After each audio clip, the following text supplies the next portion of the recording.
All right. Hello, you guys. Eilers-Heffner here, a Sapphire Ambassador. We are going through habits 4 and 5 in Successful Women Think Differently. And Steve, I'm so glad you're hanging in on our book club. And I would not even say that it necessarily is like super, it's not like female. It doesn't feel girly. It's just good information, right? It's really good on how our brains work. And this can be applied to any person. So I'm thankful for that too, because I had not dug into this book beforehand. So anyway, we ended up having a little switcheroo. And so I ended up leading tonight and I'm super pumped. Building your muscle of self-control and self-discipline. And these are things that I, as you know, talk about all of the time. And just knowing that these are muscles that as we use them, they get stronger, and that we aren't necessarily just automatically self-disciplined and self-controlled, but when we're in positions of exercising that, right, then you get more and more better at it. I hope I'm speaking clearly. And this is one reason that I am so pumped that my kids do sports, in particular running and running cross country. Like our cross country coach says all the time, like running cross country makes you a better human. Like it just makes you a better person because you learn a lot of self-discipline that carries over to self-control, and you learn to persevere and, to work hard. So it's really funny. In track, there were a lot of track runners that didn't run cross country a lot of times because of conflicts with other sports. But to hear them say, oh, I could never do that. Like I could never actually run 3 miles. And they're incredible athletes. I'm like, you totally could. You just would train differently than training for a 200-meter race, right? And so, when we can apply ourselves and be consistent over time, we're going to notice big changes. So anyway, really interesting that the study with the marshmallows, I was like, oh, my kids would have eaten those at that age for sure. But I think if I, really would have pumped them up, like, listen, do you want 2 marshmallows? Like you can get, so I don't know how the study was, like, did the study really pump them up or what? I'm going to have to look into that more. But what was so interesting is that it really led to better test scores, them being better humans as they got older, right? And only 1/3 of the kids waited out and got that second one. So what does that say about human nature, right? That we are like, I want it now. I want it now. And I liked that when teenagers learn that delayed gratification, it shows increase in their SAT scores, as they're, persevering through homework and persevering through those tough situations, sports, academics, whatever, that then they have more success later on. So she goes on to explain the difference between self-control and discipline, but they do go hand in hand, but I liked that she did delineate those. So I'm not going to reread them to you, but really that discipline is consistency in addition to perseverance and sticking with the goal. And, that comes down to with like our systems, like we have systems. So I don't know if you guys remember, like back in March when I had the anniversary of my father's passing, and I just was like grieving heavily. And it was weird because it was 4 years later and it just had hit me this year. And I was like, I don't want to do anything. Like, I don't want to do anything, but I did because I leaned into my systems and I continued to be disciplined in what I needed to do. And I also took time to grieve, but I still leaned into my systems and did what I needed to do, right? And that can be really important. So it also really stood out to me when she told the story in here about Marlene wanted to work a business, but she was working 45 hours a week at her full-time job. And so she found 10 hours a week to work her business and learn to really maximize that time. And I think that identifies with a lot of people on my team, on our team here. We have a lot of people that are very busy, that are working and that are, working full-time jobs as they're building their businesses. So Rochelle Furman working more than 40 hours. Tracy Adkins had a funeral tonight, but she is one that works more than 40 hours, right? And so it just is proof in the pudding. I did not work more than 40 hours at my PT job, but I did pretty much run 4 kids for a long time while my husband was in school finishing that degree. And so I did a lot around the house and worked and ran a business and took care of 4 kids and all of the things, right? And so it really just means we can find the time. I like identifying those obstacles beforehand. And then, she had TV shows that she liked to watch. I'm like, most people in Plexus are really willing to give up TV time. I've noticed over the years, it just isn't as important, right?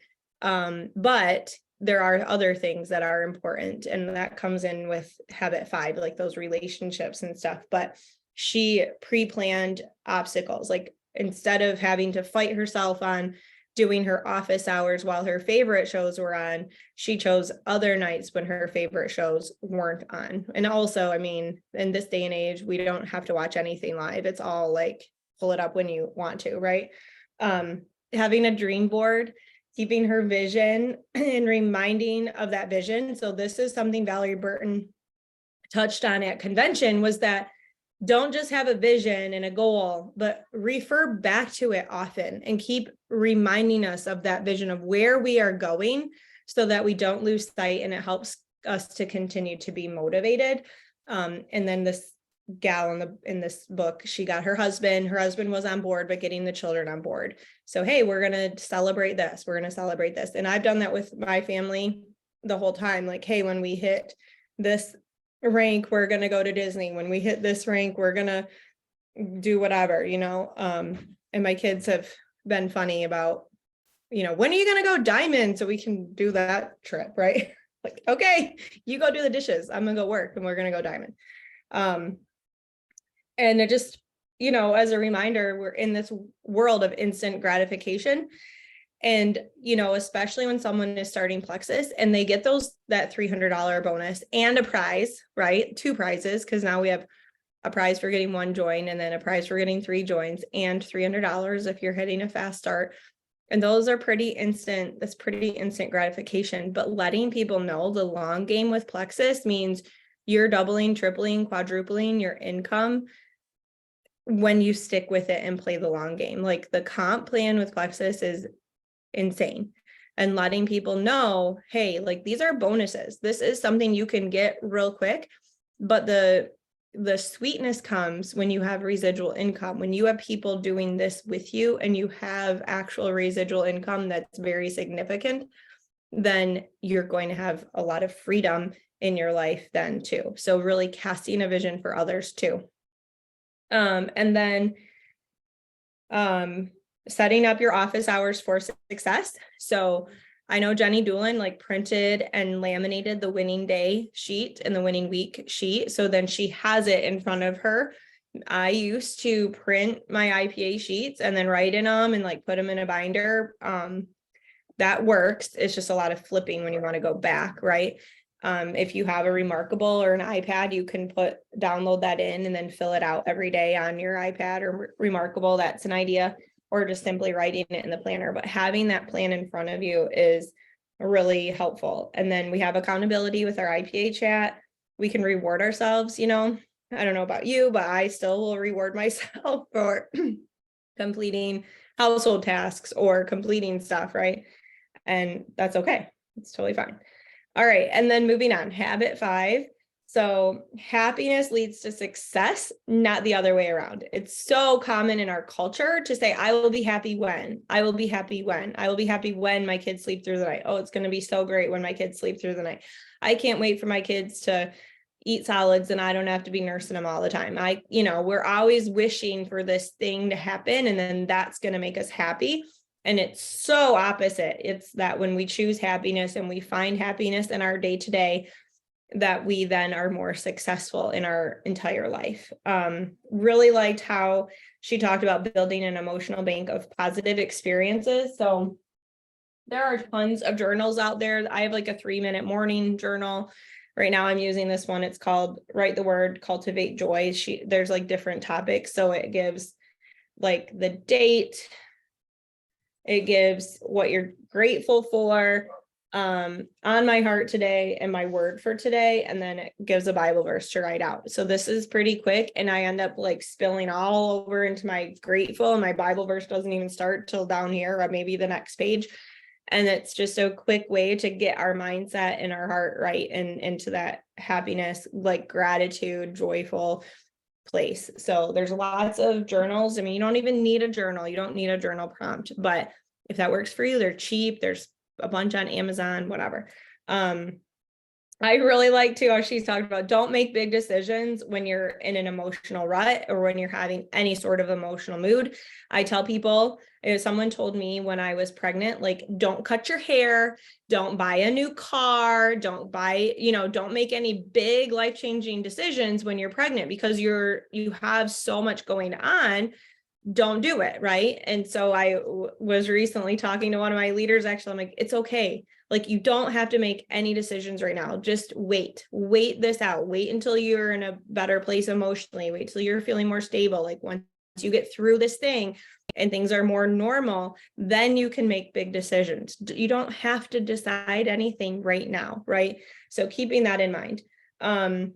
Negative emotions are more psychologically powerful than positive.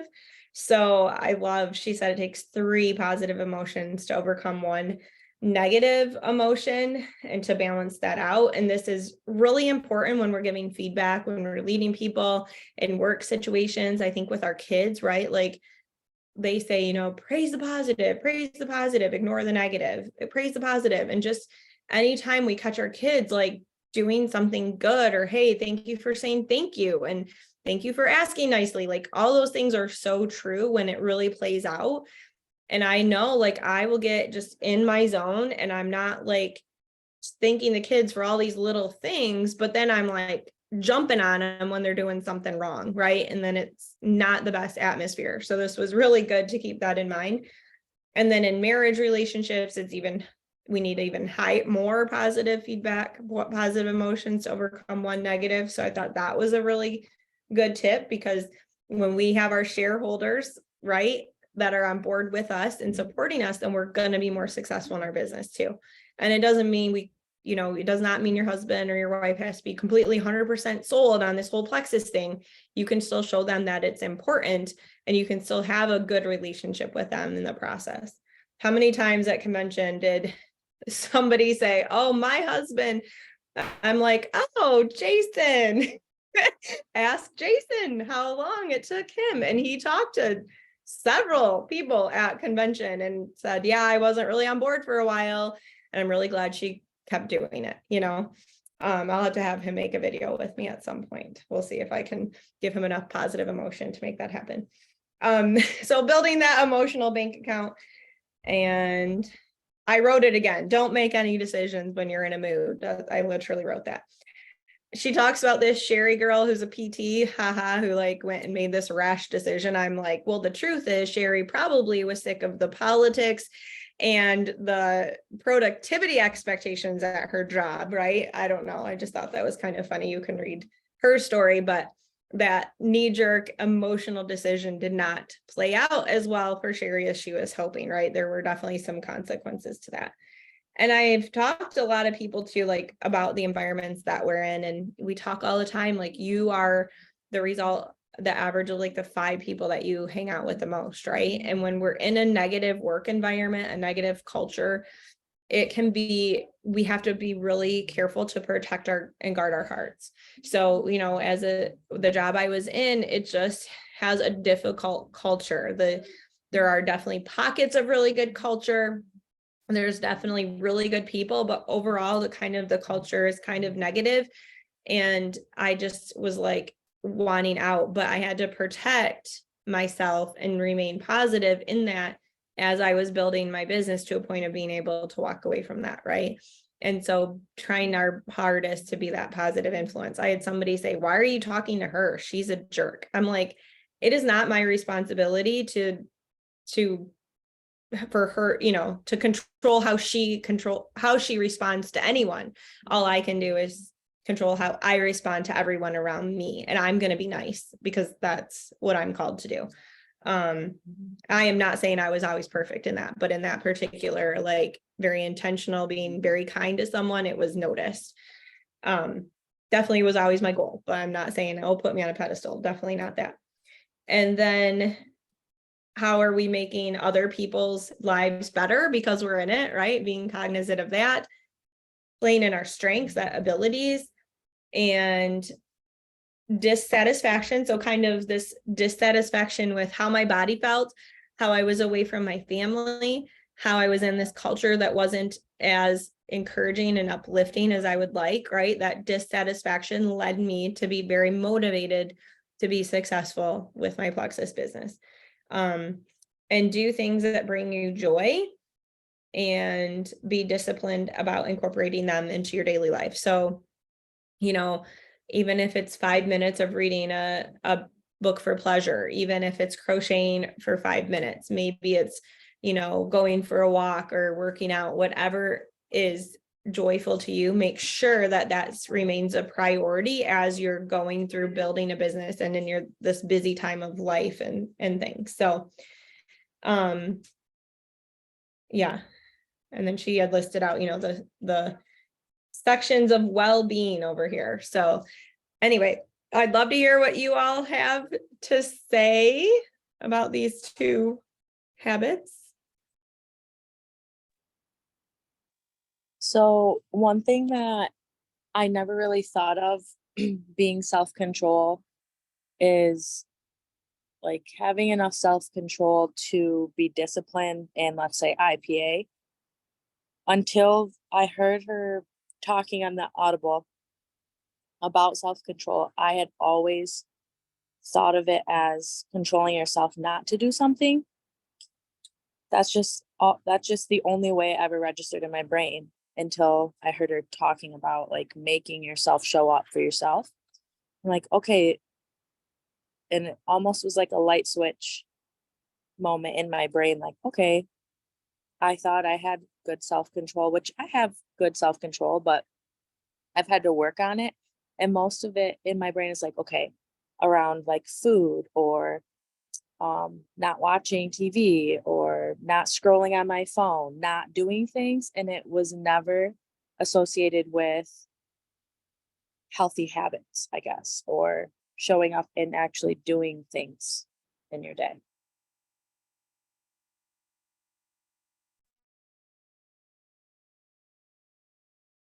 I love that. I think you were exercising a lot of really positive habits in your day. You just didn't name it as being self-controlled. So it's kind of empowering when we can say, oh, I'm self-controlled in doing these positive behaviors as well as not doing destructive behaviors. So that's cool.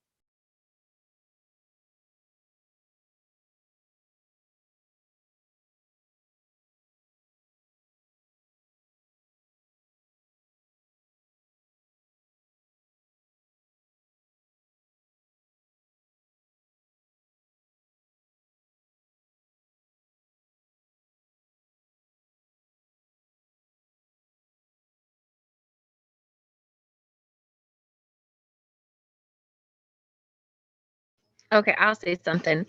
I liked where they were talking about the vision, and I'm relating it back to Proverbs 29:18, where there is no vision that people perish.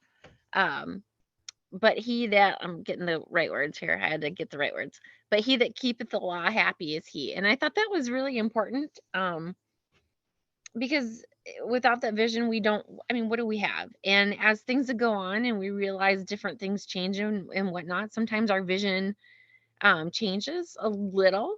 So, I'm definitely working on having to re-up my vision board because my vision is the vision and dreams are a little bit different now than they were before because I think we have more liberty to dream, knowing the possibilities. Because a lot of times we're so playing it small of, well, if I can just make $100 so I'm not having to buy my own products, that's great vision, but it's little.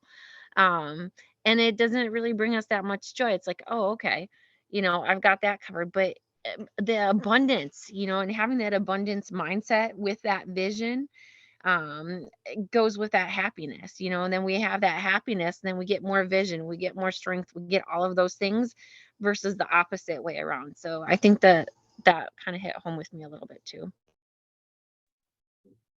I love that. You definitely have learned to dream and have a bigger vision, Jackie. And I just put a post up. It was kind of late last night. I actually hit like post when I should have hit schedule, but on a Diamond Jenna, and she talked about the blessings at each level of our comp plan all the way up to Diamond. And I know Jackie and I feel the same way. Like we've always been like, oh my gosh, I just made $300 like sitting on my couch because we were working full time and I had a lot of pain. I know at convention, if you saw me hobbling, yeah, I have a bad knee right now, but you should have seen me before these products when I couldn't move anything very well. And was in significant pain to go to bed, to get up, to move around. And so when I kind of lost my train of thought, but we were excited, I think, because to work more PT hours meant more time away from our family and more toll on our body and more learning a new documentation system, just like stab a fork in the eyeball. So when we could sit on our phones after our kids went to bed, and Jackie and I would be messaging each other and we're like, why are you still up? Well, why are you still up? Because we were so excited, and we were excited about every paycheck that we've ever gotten. And we're excited for you to all grow your paycheck so you can open that you got paid and be like, that's what we want for you.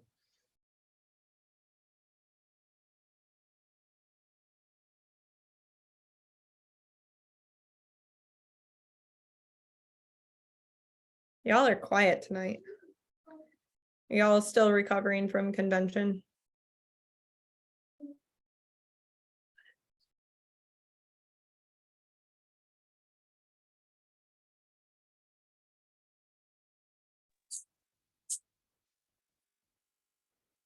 I have one more. So back to self-control, about it being a muscle. I am super interested in how the brain works and how it's wired to just survive. And they talked a bit about that at convention too. And it just makes so much sense and helps you not feel so terrible about it being hard.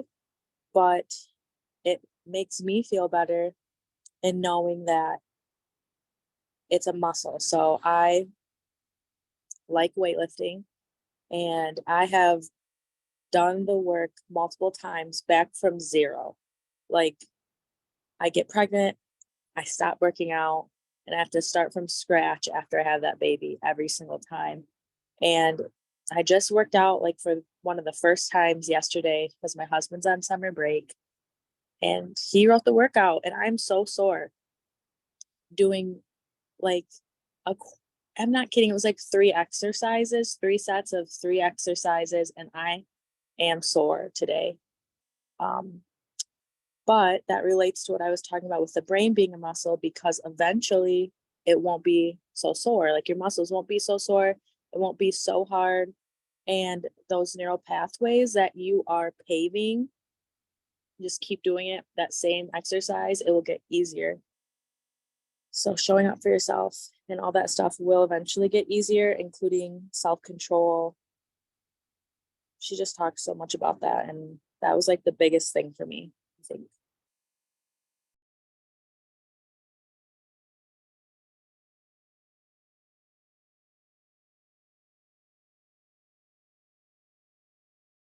Definitely good points.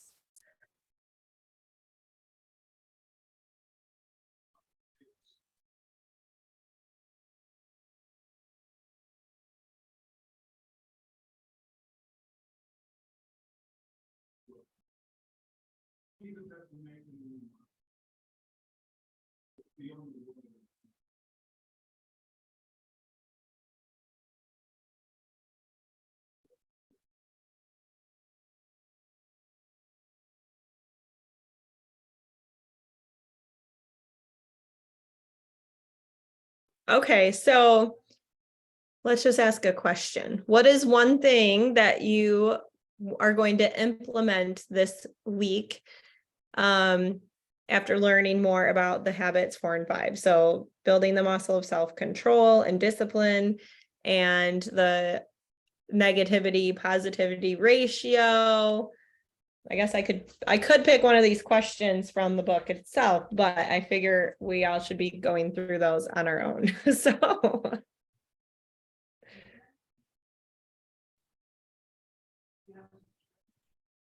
Okay, so my big thing lately is the self-discipline, because I'm very good at dreaming big. I'm kind of like the opposite of a lot of people. I'm very good at dreaming big,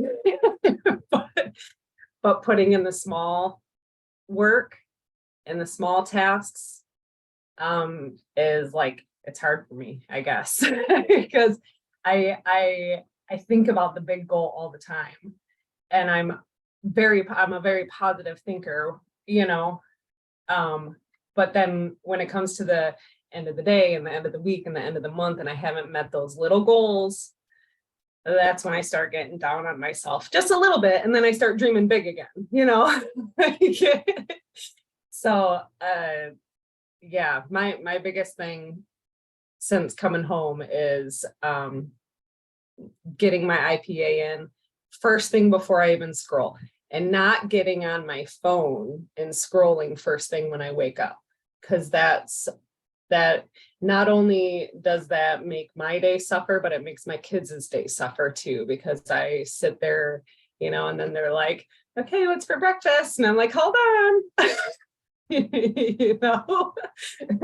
So not scrolling, not even, getting on the phone, except for my IPA first thing in the morning. That's what I'm going to work on. that's awesome. That's great. And I have books all over my house.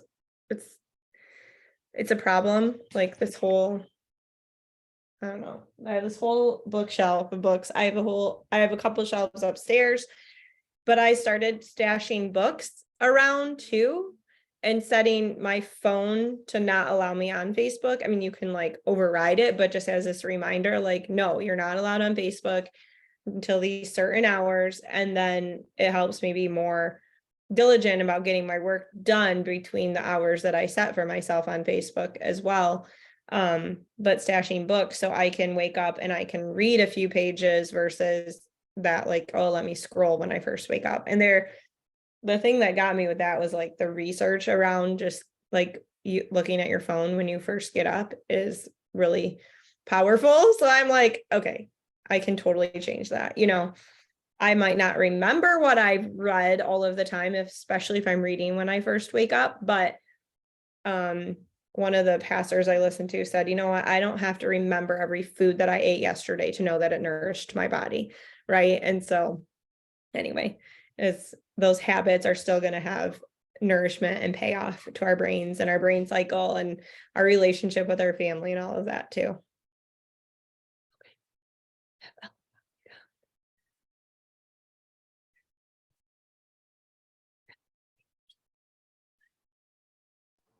Like even along those lines, it was really funny. My little one has a harder time with math, right? And so we got these summer solutions books to work with her. And they're not hard. They're just a, refresher of what she's done all year. So you're not starting over at square one when the school year starts. And she loathes it. She made a big deal. I don't want to do it. It takes too much time, blah, blah, blah. And so the other day I'm like, okay, well, we need to get started on your simple solutions. And, cue the nails and gnashing of teeth, right? But I said, for each page you do, I'll give you 15 minutes of screen time. And there was a movie she wanted to watch that was of a book that she had read. And it is amazing how that child could do 4 pages lickety split. Now, granted, this is a kid I want to kill half of the time. Part of the reason I'm not working as a PT anymore, so I can help her with her homework, like legit have to sit there with her. Did them independently, finished them up, checked them, and earned that time. So if we put those things that we see as so difficult towards a reward system, it ends up being that bad, because it really isn't that hard to send a bunch of messages, or even like today. I mean, I'm not a fan of it either, right? And so to Elizabeth today, I'm like, I've been sending out a ton of messages today, you know? And so just letting your upline know that you did that today. Not that we're not doing it every day, but when you have like a banner day, tell your upline, let us share in your excitement of that. And sometimes just that little bit of excitement is enough encouragement to get you going, or when those people actually respond back. So doing those things can be helpful for you guys too.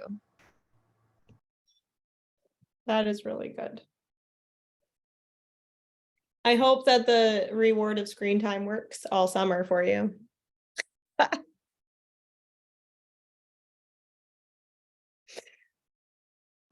She may have that booked on this week. I don't know what in the world. We're gonna have to come up with a new system.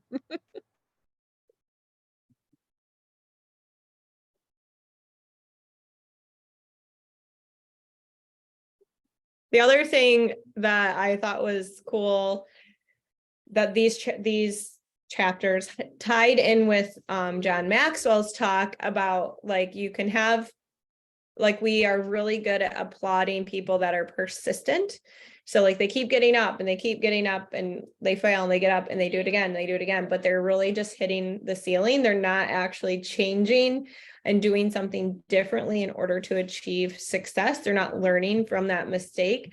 And so that ties in with like how she has, you know, mindset and goal setting and all of that with this. And that was a really, like, I liked his delineation of that, because we're so like, it's okay, like, you know, you got to know, but it's okay, just send more messages. Like, no, like, oh, you're getting a bunch of no's, like you sent out 5 messages and you got a bunch of people blocking you. Like, what are you saying? Like, let me see what you're saying. Let's learn from this. Let's examine this message. Let me help you. Like, maybe say something differently. We don't want to just say, well, just keep going, just send more messages. That's not what this is about. And that's with anything in our life, right? Like, you know, oh, that didn't go so well with this thing, you know, with the laundry plan that I had. Okay, so you don't just keep doing the bad laundry household management. You change how you are doing it to be successful, right?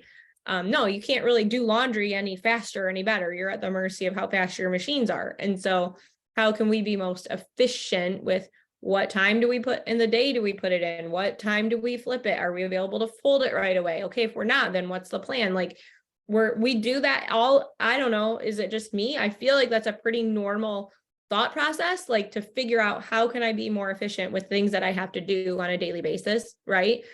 And so why would we work our businesses any differently? We want to examine. So John Maxwell's thing with, you know, success and failures, it's okay to fail, but we want to learn from our mistake, adjust, and then we can move up. And then it's more of like a stair step of success than it is just like, okay, get up, try again, hit the ceiling. Okay, get up, try again, hit the ceiling, you know, and not applauding that and recognizing that as leaders, like, hey, I want you to send me like 5 of the messages that you're sending. If you're doing IPA and you're sending messages and you're, you know, following the winning day sheet, like, why are you not getting joins? Why don't you have people wanting to do this business with you? We need to examine that and pick that apart and figure out what we can do to help you be more efficient.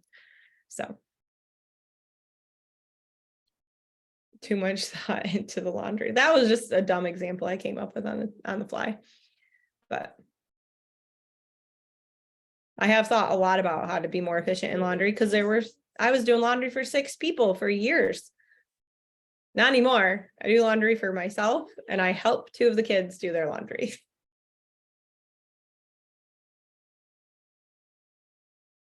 All right. Anybody else have any thoughts? Anybody else want to share what they want to implement this next week? Yes, I will. It's small. I have stuff this week. I wrote notes. So I don't know about you guys, but if I have a lot of messages in my inbox, I get a little overwhelmed sometimes and almost want to avoid them. Like, it's like, okay, I know I have to get in there and answer those messages, but I'm gonna write my post first instead. Like, so this week, I actually have this written, attack your inbox, and I've been doing that today. Like, just like stop overthinking it, just answer all those messages. It's gonna take you maybe 10 minutes, and then that feeling will be gone. So I've done that all day, and it's actually been working. And I'm gonna do the same thing with my back office. It's like the anticipation of worry, like, if that makes sense. I don't want to look at my perks report in case there's a new person on there. It's that feeling. Um, so yeah, yes, Jenny. So you just have to, like, I'm just doing it. And I do it anyways usually, but I want to do it right away, not at the end of my list. That's awesome. Just that little shift of like, attack the inbox, you know? That's good. All right. All right, you guys, thank you so much for getting on. We only have a couple more weeks of this book. We're there. No, that's not what I want to do. I almost ended the whole call. There we go.